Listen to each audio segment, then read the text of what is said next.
of the princess Michelle Mohammed and her boyfriend. She was shot 6 times in the head. He was beheaded.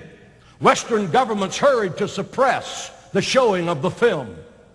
This is not peaceful. Saudi Arabia is the only country that officially beheads people for apostasy. By decree from Mohammed, still honored as Islamic law, no Jew may enter Saudi Arabia. Think about this. Saudi Arabia has accomplished what Hitler dreamed of, a Jew-free society. Saudi officials promise they will continue to support Palestinian terrorism against Israel. In April of 2002, Sheikh Saeed al-Barak, prominent Saudi government cleric, said in a government mosque in Riyadh, quote, "I am against America until this life ends. She is the root of all evil and wickedness of the earth. Muslim brothers in Palestine, do not have any mercy, neither compassion on the Jews. Their women are yours. Wage holy war and pillage them." End of quote. That's not friendly. That's not godly. The God that we serve has said, love one another. Turn the other cheek if someone slaps you on the cheek. 15 of 19 Islamics were murdered and 3,000 Americans on a 9/11 from Saudi Arabia. This is not peaceful. In the DVD video Obsession that our ministry is soon going to release by the Middle East Research, a video is shown of an Islamic preacher standing before an audience just like this one. And these are his words, and I quote them. "When dealing with Christians and Jews, throats must be slit and skulls must be crushed. This is not peaceful. Mothers are willing to use their baby's bottle as a liquid bomb to kill their babies, themselves and the entire plane. This is not peaceful. We are not up against a group of people who want anything but total destruction of the United States of America. They are Islamofascists. Now, I'm going to do something I want you to get your thinking cap on about, because I'm going to compare Hitler's fascism with Islamofascism. Get the connection. Hitler wrote a book called Mein Kampf. How many of you have ever seen that book? How many of you have ever read that book? In German, it simply means my struggle. But the question has to be asked, struggle with what? Hitler's struggle was with Jews and Christians. He killed 6 million Jews. And he killed 5 million Christians and 7,000 Polish priests who rejected his theology of hatred. Martin Niemöller was a great Lutheran pastor he killed. He killed anyone who got in his way.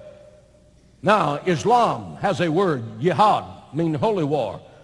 Jihad, what does that mean? You can ask them. They said that means my struggle.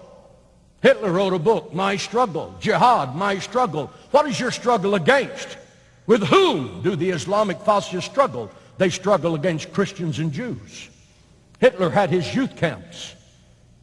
He had his youth corps. The German youth were taught to hate in elementary school. They were given pets and told to kill them so it would turn their innocent hearts to stone. They became hard enough to throw Jewish children alive into the gas ovens at Auschwitz. Right now, videos are being taken around the world of Islamofascists teaching their elementary school children to hate America and to hate the Jewish people. They dress them in full military apparel. They give them toy guns, and the teacher leads them as they shout in unison, death to America and death to Israel. Hitler's book, Mein Kampf, is to this day a #1 bestseller in that part of the world. In 1935, Hitler said, kill the Jews, and no one listened, and the hellish nightmare became reality. Right now, the president of Iran is saying the same thing, kill the Jews. He's trying to put nuclear weapons together to cause a nuclear holocaust in Israel. The shocking historic reality is this: Hitler killed 6 million Jews, and right now there are about 6 million Jews in Israel again. And the Jewish people are always saying, never again, never again. But yet there is a man who has the motive, who has the power, and has the willingness to make it happen. England was in denial in 1935 about Hitler. Just like America is in denial right now about Islamofascism. Why do people in America want to ignore the threat? Listen to this. Why do people want to ignore the threat? They want to know the threat. They want to ignore the threat because if you admit there is a threat, you have to do something about it.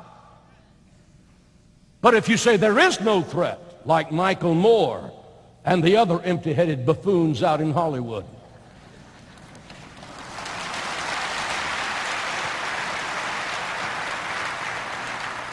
America's liberal politicians and movie stars and liberal media types insist there is no threat.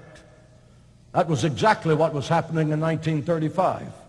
How did England try to appease Hitler? The answer was land for peace. For those of you who have enough gray in your hair or past world history, you know that England sent Chamberlain to Adolf Hitler, and they gave him Czechoslovakia. Chamberlain returned to England, and the crowds cheered, and the press applauded. Peace in our time. That's what they were saying. Hitler laughed. He knew the enemy was afraid of him, and he attacked England with the ravenous force of a lion. How is America trying to get Israel to appease the Islamofascists? Land for peace. Give them Judea and Samaria. Give them Gaza. Give them part of Jerusalem. I say never, never, never, never.